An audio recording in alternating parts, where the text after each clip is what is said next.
दोस्तों नमस्कार। मैं संजीव तिवारी, आपका वही दोस्त। आज हम लोग सिंध के आक्रमण के विषय में पढ़ेंगे। हम लोगों ने इसके पहले खलीफाओं के बारे में पढ़ लिया है, शिया और सुन्नी का मत भी पढ़ लिया है। हम लोग अब सिंध के आक्रमण के विषय में आगे बढ़ रहे हैं। देखिए, सिंध का जो हमला है, सिंध पर जो हमला हुआ था अरबों का, उसमें सबसे बड़ी बात आती है, सबसे पहली बात आती है कि इसकी जानकारी का स्रोत क्या है, हमें कहाँ से ये जानकारी मिलती है। तो सबसे पहले आपको बता दूं कि स्रोत में हम लोग चचनामा नाम का एक ग्रंथ दिखाई पड़ता है। चचनामा चचनामा जो है अरबी भाषा का एक ग्रंथ है, अरबी भाषा का, और इसका लेखक जो है वो अज्ञात है। मालूम नहीं है कि किसने लिखा, कब लिखा। तो इसका लेखक अज्ञात है। कहीं भी किसी भी सोर्स में इनके लेखक का नाम नहीं आता है। तो लेकिन ये सबसे बड़ा स्रोत है, चचनामा। अब चचनामा का जो है मोहम्मद अली बिन अबू बकर, मोहम्मद अली बिन अबू बकर ने फारसी भाषा में अनुवाद किया। फारसी भाषा में इसका ट्रांसलेशन किया था, ठीक है, अनुवाद किया था। इसका अंग्रेजी भाषा में ट्रांसलेशन किया गया है। फारसी से ही अंग्रेजी में ट्रांसलेशन किया गया है। यू एम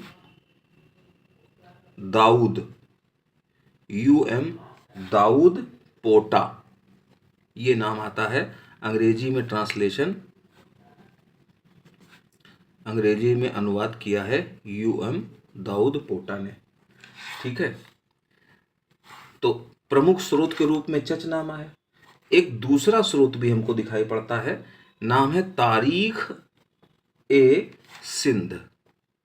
तारीख ए सिंध, या इसको हम कह सकते हैं तारीख ए मासूमी। तारीख ए मासूमी, ये एक ही किताब है और इस किताब के दो अलग अलग नाम हैं, तारीख ए सिंध या तारीख ए मासूमी। जिसके राइटर हैं, रचनाकार हैं, इसके रचनाकार, इसके लेखक हैं मीर मोहम्मद मासूम। मीर मोहम्मद मासूम ने ये किताब लिखी है, ठीक है। इसमें जो ये किताब है, इसमें आप देखेंगे कि अरबी यानी अरब विजय से शुरुआत हो रही है। अरब विजय से लेकर के अकबर के काल तक का, अकबर के काल तक के विषय में इतिहास लिखा है। पूरी जानकारी दी है, अकबर के काल तक का इतिहास लिखा है। और ये जो पुस्तक है ये भी किस पर आधारित है? चचनामा पर आधारित है। इसीलिए हमने कहा कि चचनामा सबसे बड़ा स्रोत है, चचनामा पर आधारित है ये। इसके अलावा हमको कोई दूसरा स्रोत नहीं मिलता है जहां तक सिंध के आक्रमण का प्रश्न है। अब देखिए, सिंध में जो हमला हुआ ये फेमस तो है मोहम्मद बिन कासिम के नाम पे, मोहम्मद बिन कासिम। और लोग इतना ही जानते हैं कि मोहम्मद बिन कासिम ने सिंध पर हमला किया, सिंध पर अटैक किया। कुछ किताबों में 712 लिखा है और कुछ किताबों में 713 लिखा है। तो 712 ईस्वी में सिंध में मोहम्मद बिन कासिम ने हमला किया, ठीक है। लेकिन इसके पहले किसके हमले हुए थे, उसकी क्या डिटेल है और ये क्यों हुआ हमला, इसके बारे में कुछ भी नहीं मालूम किसी को। तो हम हमलों का जिक्र करते हैं इस बात को लेकर के कि क्या कभी अरब में मोहम्मद बिन कासिम के पहले कोई हमला हुआ? तो यहाँ हम ये भी समझेंगे, एक विषय आ जाता है कि अरब का जब हमला नहीं हुआ था, अरबों का हमला नहीं हुआ था, तो अरब आक्रमण से पूर्व, अरब आक्रमण के पहले क्या दशा थी सिंध में, और किसका हमला हुआ था, या कौन थे लोग? तो इसके विषय में हमारी जानकारी का स्रोत चर्चनामा ही है। यहाँ पर दिखाई पड़ता है कि 7th सेंचुरी में, 7वीं शताब्दी में, 7th सेंचुरी में, 7वीं शताब्दी में यहाँ का जो शासन है वो राय वंश के हाथ में था, यानी राय वंश था। यहाँ पर राय वंश के हाथ में यहाँ का शासन था। पारसियों का हमला हुआ, यानी ईरानियों का हमला। ईरान को पारस कहते हैं, फारस या पारस। तो पारसियों का जब हमला हुआ, पारसी हमले के समय यहाँ का जो राजा हमको दिखाई पड़ता है वो दिखाई पड़ता है राय साहसी सेकंड। पारसी हमले के समय शासक था राय साहसी द्वितीय। ठीक है, पारसी हमले के समय।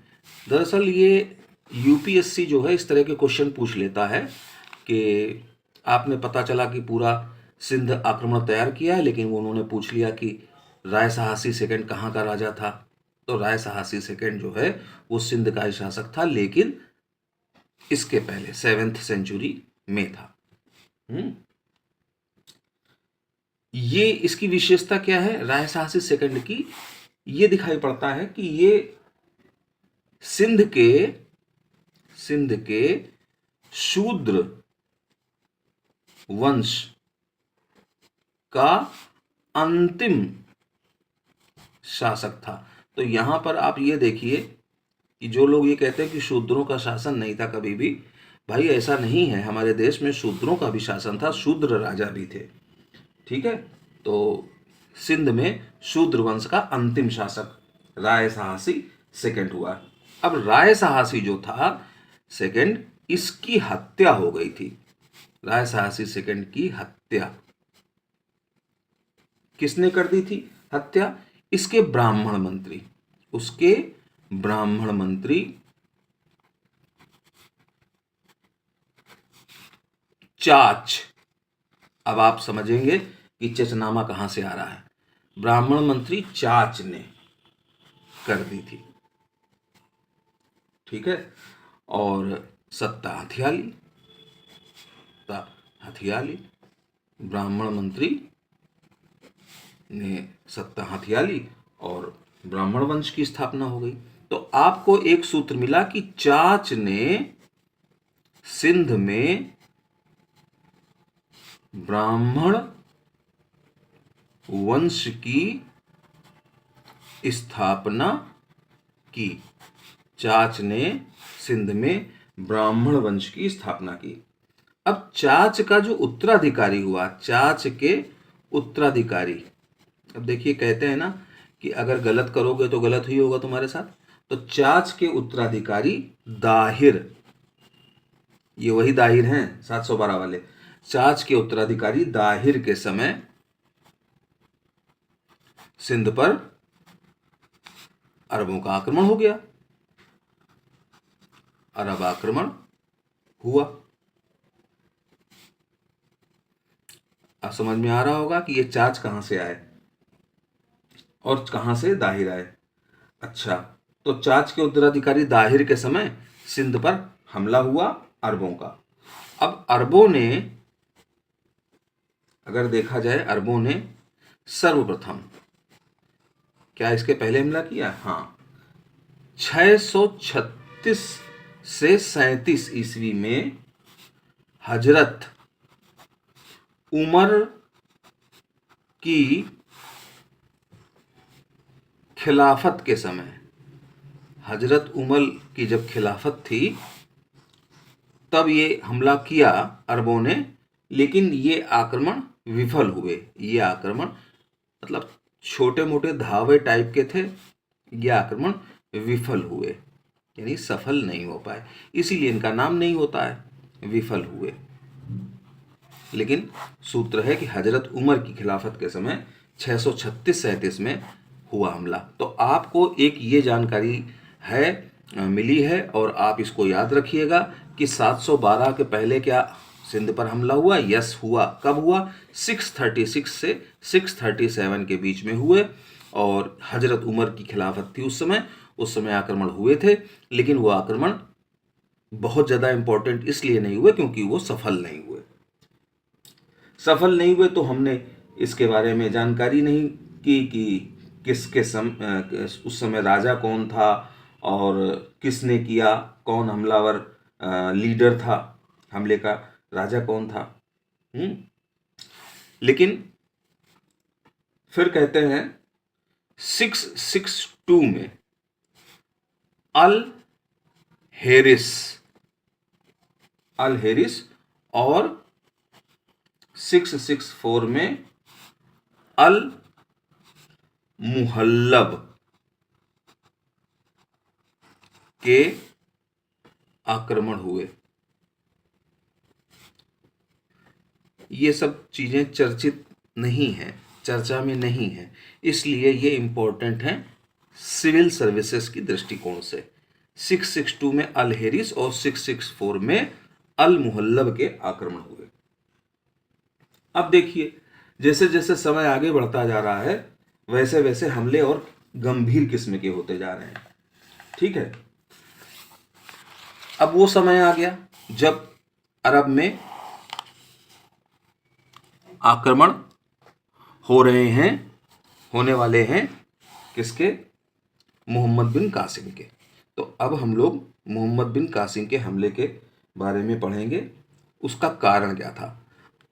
ठीक है, कासिम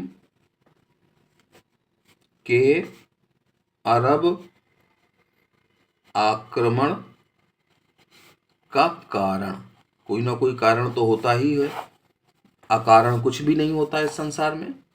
तो अब हम लोग कासिम के अरब आक्रमण का कारण देखेंगे।